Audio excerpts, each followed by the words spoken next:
23rd, Judges 6 and 7. Judges 6.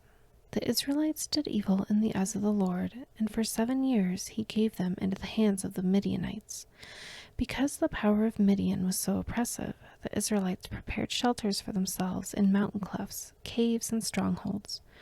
Whenever the Israelites planted their crops, Midianites, Amalekites, and other eastern peoples invaded the country. They camped on the land and ruined the crops, all the way to Gaza, and did not spare a living thing for Israel, neither sheep nor cattle nor donkeys.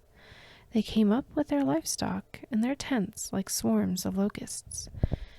It was impossible to count them or their camels. They invaded the land to ravage it. Midian so impoverished the Israelites that they cried out to the Lord for help. When the Israelites cried out to the Lord because of Midian, he sent them a prophet who said, "This is what the Lord, the God of Israel, says.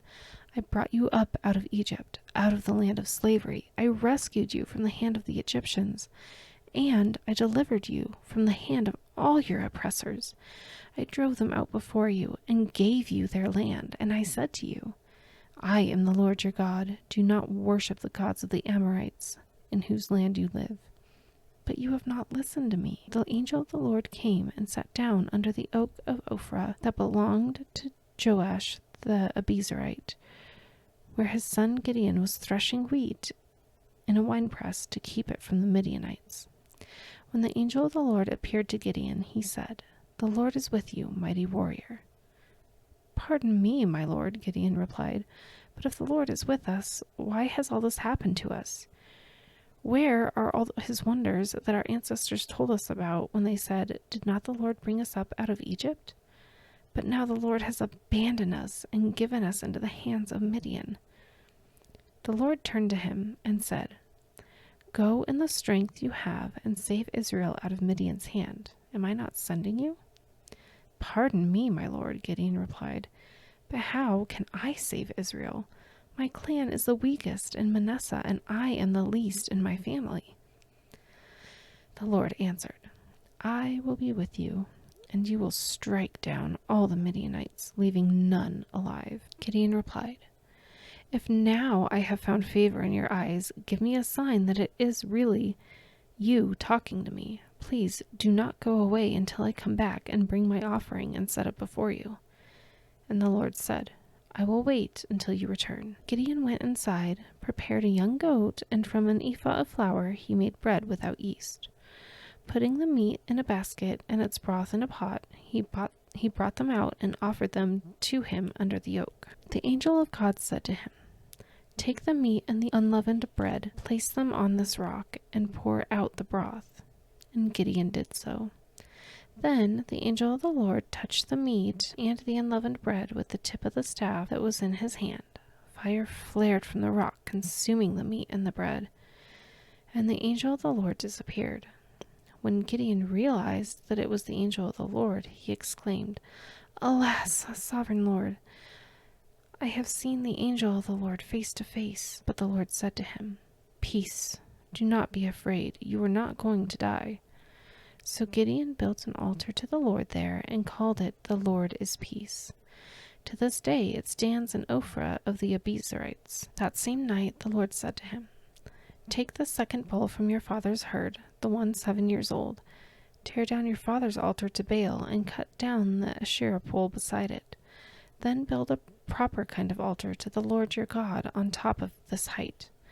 Using the wood of the Asherah pole that you cut down, offer the second bull as a burnt offering." So Gideon took 10 of his servants and did as the Lord told him. But because he was afraid of his family and the townspeople, he did it at night rather than in the daytime. In the morning, when the people of the town got up, there was Baal's altar demolished, with the Asherah pole beside it cut down, and the second bull sacrificed on the newly built altar. They asked each other, "Who did this?" When they carefully investigated, they were told, "Gideon, son of Joash, did it." The people of the town demanded of Joash, "Bring out your son. He must die, because he has broken down Baal's altar and cut down the Asherah pole beside it." But Joash replied to the hostile crowd around him, going to plead Baal's cause? Are you trying to save him? Whoever fights for him shall be put to death by morning. If Baal really is a god, he can defend himself when someone breaks down his altar." So, because Gideon broke down Baal's altar, they gave him the name Jerubbaal that day, saying, "Let Baal contend with him." Now all the Midianites, Amalekites, and other eastern peoples joined forces and crossed over the Jordan and camped in the valley of Jezreel. Then the Spirit of the Lord came on Gideon, and he blew his trumpet, summoning the Abiezrites to follow him. He sent messengers throughout Manasseh, calling them to arms, and also into Asher, Zebulun, and Naphtali, so that they too went up to meet him. Gideon said to God, "If you will save Israel by my hand as you have promised, look, I will place a wool fleece on the threshing floor. If there is dew only on the fleece and all the ground is dry, then I will know that you will save Israel by my hand as you said." And that is what happened. Gideon rose early the next day. He squeezed the fleece and wrung out the dew, a bowlful of water. Then Gideon said to God, "Do not be angry with me. Let me make just one more request. Allow me one more test with the fleece, but this time make the fleece dry and let the ground be covered with dew." That night God did so. Only the fleece was dry, all the ground was covered with dew. Judges 7. Early in the morning, Jerubbaal, that is Gideon, and all his men camped at the spring of Harod. The camp of Midian was north of them in the valley near the hill of Moreh. The Lord said to Gideon, "You have too many men. I cannot deliver Midian into their hands, or Israel would boast against me. My own strength has saved me. Now announce to the army, anyone who trembles with fear may turn back and leave Mount Gilead." So 22,000 men left, while 10,000 remained. But the Lord said to Gideon, "There are still too many men.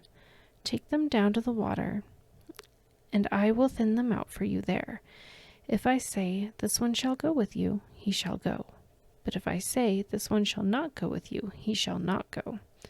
So Gideon took the men down to the water.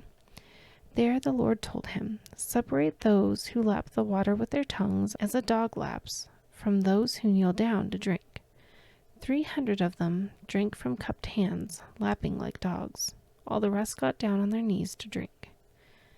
The Lord said to Gideon, "With the 300 men that lapped, I will save you, and give the Midianites into your hands.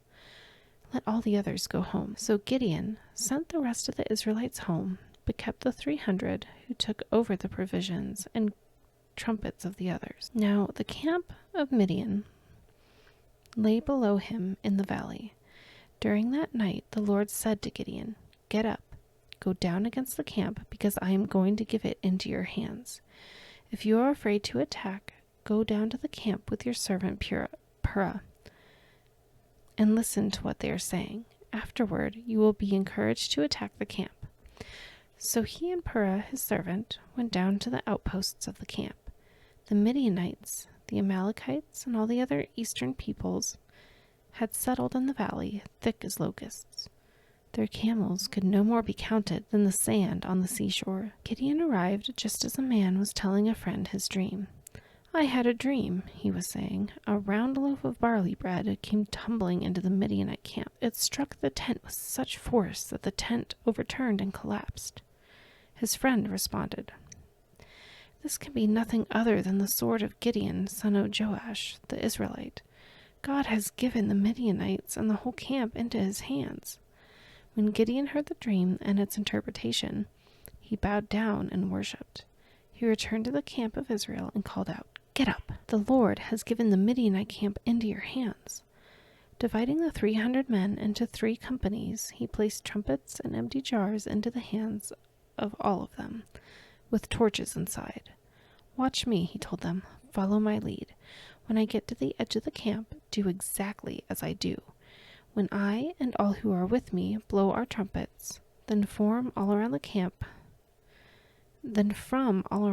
blow yours and shout, 'For the Lord and for Gideon.'" Gideon and the 100 men with him reached the edge of the camp at the beginning of the middle watch, just after they had changed the guard. They blew their trumpets and broke the jars that were in their hands. The 3 companies blew the trumpets and smashed the jars. Grasping the torches in their left hands and holding in their right hands the trumpets they were to blow, they shouted, "A sword for the Lord and for Gideon."